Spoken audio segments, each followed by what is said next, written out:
TS న్యూస్కి స్వాగతం. ప్రజాసేవ మా లక్ష్యం. నేను మీ ఎల్పిఎస్. పల్నాడు జిల్లా పర్యటనలో భాగంగా ఎల్లమంద గ్రామ హెలీప్యాడ్ వద్ద రాష్ట్ర ముఖ్యమంత్రి నారా చంద్రబాబు నాయుడుకు ఆహ్వానం పలుకుతున్న పల్నాడు జిల్లా ఇన్ఛార్జి మంత్రి గొట్టిపాటి రవికుమార్, రాష్ట్ర శాసనసభ చీఫ్ విప్ జీవి ఆంజనేయులు, నర్సరావుపేట ఎమ్మెల్యే చెదలవాడ అరవింద్ బాబు, సత్తెనపల్లి శాసనసభ్యులు కన్నా లక్ష్మీనారాయణ, గురజాల శాసనసభ్యులు ఎరపతినేని శ్రీనివాసరావు, మాచర్ల శాసనసభ్యులు బ్రహ్మానందరెడ్డి తదితరులు. ఎల్లమంద గ్రామ ప్రజలు ముఖ్యమంత్రి నారా చంద్రబాబు నాయుడికి అపూర్వ స్వాగతం పలికారు. తొలుతగా స్థానిక ఎన్టీఆర్ విగ్రహానికి పూలమాల వేసి ఘననివాళులర్పించిన ముఖ్యమంత్రి చంద్రబాబు నాయుడు పల్నాడు జిల్లా నర్సరావుపేట నియోజకవర్గం ఎల్లమందలో లబ్ధిదారులకు పింఛన్లను పంపిణీ చేస్తూ శారమ్మ ఇంటికి వెళ్లి పింఛన్ నగదు అందజేసి ఆమె కుటుంబ కష్టాలు అడిగి తెలుసుకున్న సీఎం శారమ్మ కుమారుడికి ఎస్సీ కార్పొరేషన్ ద్వారా 1,00,000 రుణం ఇప్పించాలని, శారమ్మ కుమార్తెకు నీటి కోచింగ్ ఇప్పించాలని అధికారులను ఆదేశించారు. పేదల జీవితాల్లో వెలుగులు నింపడమే తన నిజమైన సంక్షేమం కోరిక అన్నారు ఏపీ సీఎం చంద్రబాబు నాయుడు. పల్నాడు జిల్లా నర్సరావుపేట నియోజకవర్గం ఎల్లమంద గ్రామంలో పేద సేవలో కార్యక్రమంలో భాగంగా లబ్ధిదారులకు పింఛన్లు పంపిణీ చేసిన ముఖ్యమంత్రి నారా చంద్రబాబు నాయుడు ఈ సందర్భంగా ఆయన మాట్లాడుతూ, దేశంలోనే 64 లక్షల మందికి పింఛన్లు ఇస్తున్న ఏకైక రాష్ట్రం ఆంధ్రప్రదేశ్ మాత్రమే అన్నారు. ప్రతి నెల 4,000 పింఛన్ ఇచ్చే రాష్ట్రం కూడా ఒక్క ఏపీనే అన్నారు. గత విధ్వంస పాలనతో ప్రజల ముఖాల్లో చిరునవ్వు మాయమైందన్నారు చంద్రబాబు నాయుడు. విర్రవీగిన వారికి ప్రజలు కర్రగాల్చి వాత పెట్టారన్నారు. నాకు ప్రజలే హైకమాండ్ అని, నేను సమాధానం చెప్పాల్సింది ప్రజలకే అన్నారు చంద్రబాబు. గోదావరి జలాలను బనకచెర్లకు తీసుకెళ్లగలిగితే రాష్ట్ర ముఖ చిత్రం మారిపోతుందన్నారు. ఎల్లమంద గ్రామ సమీపంలో కోటప్పకొండ శ్రీ తికోటేశ్వర స్వామి ఆలయాన్ని సందర్శించి ప్రత్యేక పూజలు నిర్వహించిన ముఖ్యమంత్రి నారా చంద్రబాబు నాయుడు. ఆలయ మర్యాదలతో ముఖ్యమంత్రి నారా చంద్రబాబు నాయుడుకు స్వాగతం పలికిన దేవాదాయ శాఖ అధికారులు. పల్నాడు జిల్లా అభివృద్ధికి తన వంతు సహకరిస్తానని పల్నాడు పార్లమెంటు సభ్యులు లావు శ్రీకృష్ణదేవరాయలకు, నర్సరావుపేట శాసనసభ్యులు డాక్టర్ చెదలవాడ అరవింద్ బాబుకు హామీని ఇచ్చిన ముఖ్యమంత్రి చంద్రబాబు నాయుడు.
బయటికి వెళ్ళండి బయటికి వెళ్ళండి.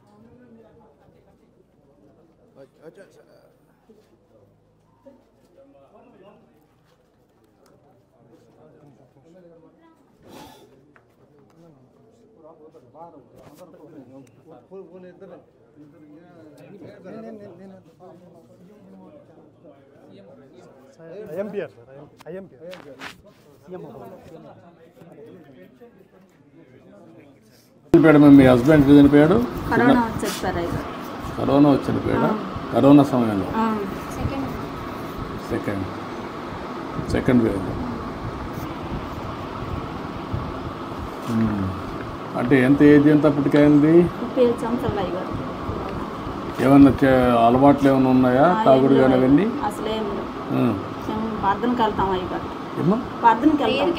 ప్రేయర్కి వెళ్తాను. మాకు అసలు అలవాట్లు ఏం లేవు.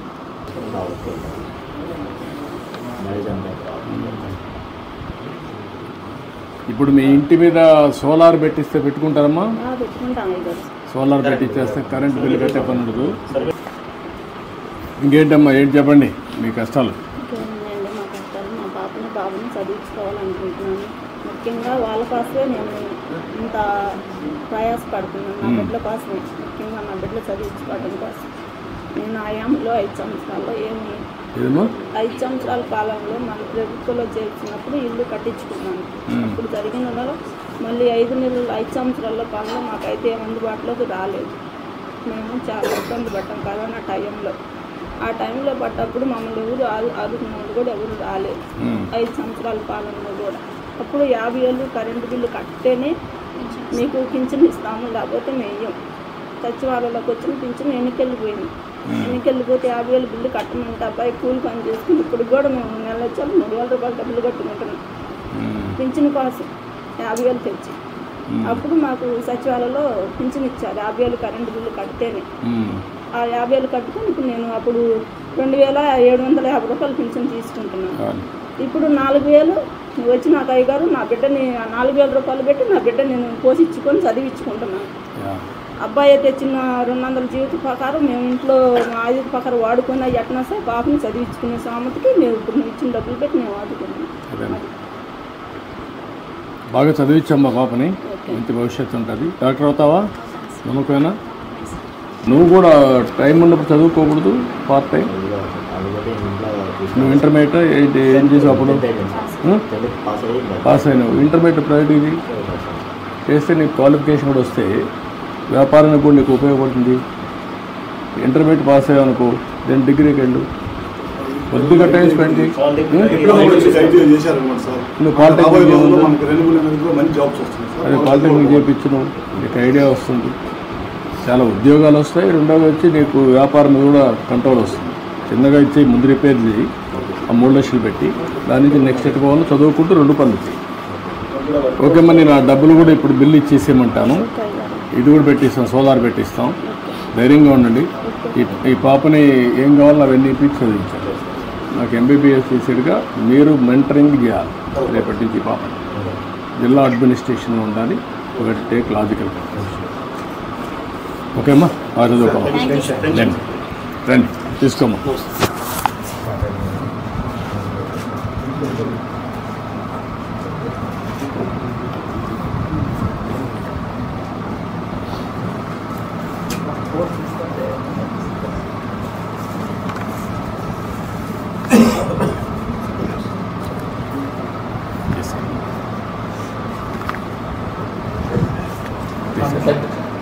రామ్ అటు ఇట్లా లేమా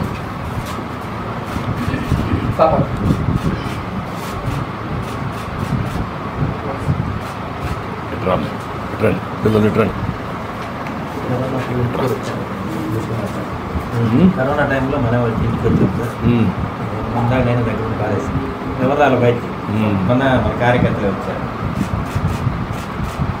రమేష్ గారు ఇచ్చారు. ధైర్యంగా ఉండమ్మా. ఓకే అమ్మా, గుడ్. Thank you. జై చంద్రన్న, జై జై చంద్రన్న, జై జై చంద్రన్న. Thank you. ధైర్యంగా ధైర్యంగా బాగా చదివిస్తుంది. ధైర్యంగా ఉండండి.